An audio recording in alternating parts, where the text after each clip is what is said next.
Hello, welcome back to Twilight of the Gods. Today we are going to be talking about developer game number 2 between Greg Kluwe and Chris Morgan. Hi, I'm Greg. Hey, I'm Chris, guys. Alright, take it away.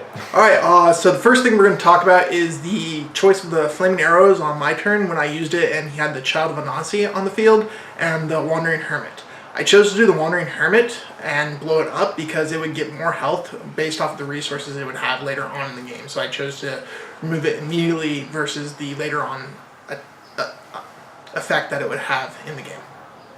And then I made a pretty bad mistake during the early version of the game. Basically, I made an attack in with the Child of Inanna, forgetting about the ability that Wandering Hermit has. Wandering Hermit gains +1 fight and +1 life for each different type of resource on the field. And I completely forgot about that. So when I attacked in, I was like, okay, I could probably take it out. No, I lost the creature basically for free, and it cost me pretty much a little bit of tempo early game, and it was pretty bad. So be sure to make sure you know exactly what kind of resources are on the field, guys. Because that was just a pure bad move.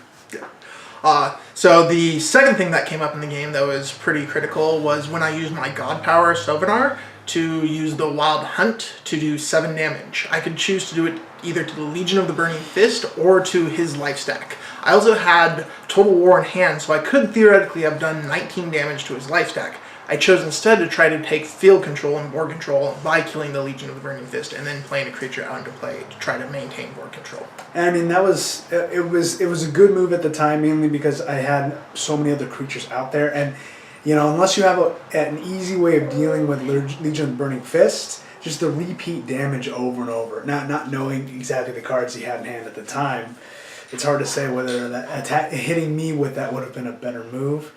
But overall, it kept me from overwhelming him too fast, too soon early game, which is what was happening. As I hit mid game, I had a lot of pressure from the Magi and Legion of the Burning Fist. First of all, the Magi itself is a really difficult creature to deal with its initiative, high fight value, and the ability to give me some restore when it's played, plus whenever any other mythical creature I have is in play. It's a lot of damage, and it's a lot of sustain to deal with.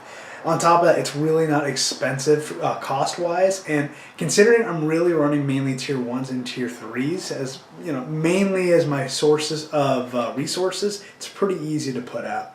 And then the Legion of the Burning Fist, they just hit hard. It's a 5/5 life creature. It's really inexpensive. Doesn't require tier 2s. And just on top of with Anon's ability to give a +1 fight, it just deals so much damage, and it trades up easily it trades up even easier against more high cost creatures.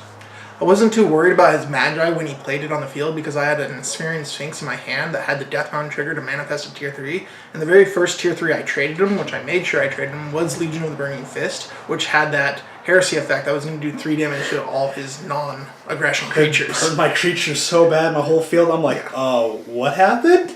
You completely decimated my field. I was not anticipating that at all. It was good. It was a good trap, say no. Unfortunately, his manifestation back against me at the end of the game where he manifested a Burning Arrows, it ended up doing the 1 point of damage he needed to put me over the top. In addition to that, when he manifested that Burning Arrows, you would notice that I exhausted it for a resource when he did that. I wanted to do that so that I had the resource to play Total War later on in the turn. If I didn't end up playing Total War later on in the turn, I would have been hit by Decay and would have taken 1 damage on him. So you got to be careful when you're exhausting those resources on the manifesting. But if you want to keep it to use a scheme or something else later on the turn, you can definitely do it. Yeah, the game was definitely close. Again, like the previous game, it seemed like I had a pretty decent head start against Greg. But honestly, it was that one manifest that was keeping me going. He did a lot of damage to my life stack. Even with the little bit of sustain I had, you know, he kept board wiping my field, and I couldn't finish him off as quickly as I wanted to. And because of that, just those lucky manifestations, I'm glad I traded the Flaming Arrows to him, because if I didn't, I don't think I would have won that game.